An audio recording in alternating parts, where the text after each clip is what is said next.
Bonjour et bienvenue à votre première leçon de conjugaison.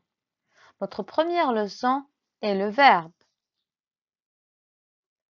Tout d'abord, on devrait définir le verbe.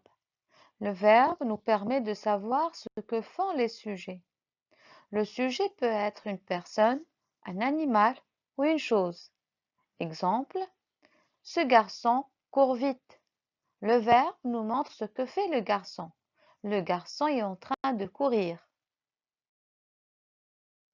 À quoi va-t-il nous servir un verbe dans une phrase? Le verbe, en général, nous sert à exprimer une action ou un état. Pour mieux comprendre, voyons ces exemples. Premier exemple, le cheval galope. Le verbe ici sert à montrer ce que fait le sujet, donc il exprime une action.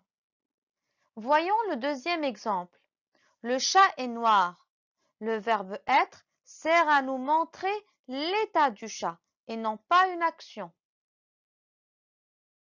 Après avoir vu le rôle d'un verbe dans une phrase, passons maintenant à la forme du verbe.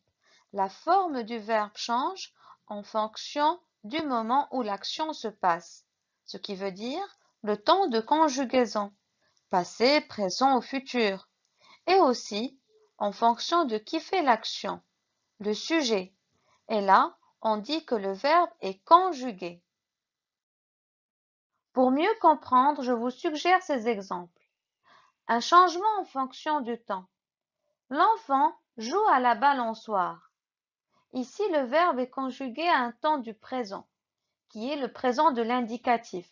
Par conséquent, on attribue au verbe la terminaison de la troisième personne du singulier, qui est le E. Deuxième phrase. On a le même verbe, mais avec une forme différente. Oui, car il est conjugué à un temps du passé, qui est l'imparfait.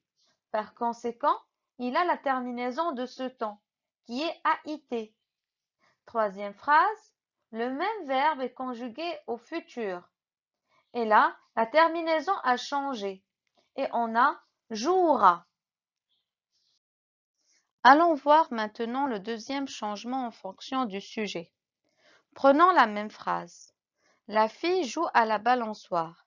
Dans cette phrase, le sujet est au singulier. Alors, le verbe prend la terminaison du singulier qui est E.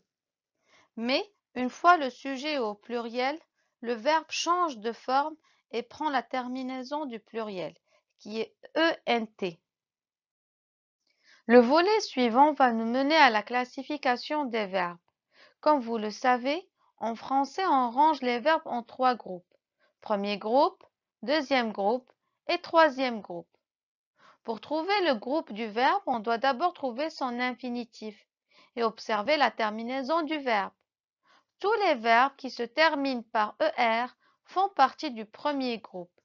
Exemple, chanter, manger, acheter. Il y a quand même une exception, qui est le verbe aller, qui fait partie du troisième groupe. Voyons maintenant les verbes du deuxième groupe. Pour qu'un verbe fasse partie du deuxième groupe, il doit répondre à deux conditions.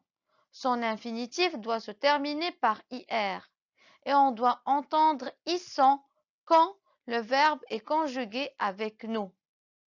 Les verbes du troisième groupe. Tous les autres verbes. Les verbes qui se terminent par IR mais où on n'entend pas ISSON. Exemple, tenir, sentir, mentir. Les verbes en OIR, exemple, voir. Les verbes en RE, exemple, boire.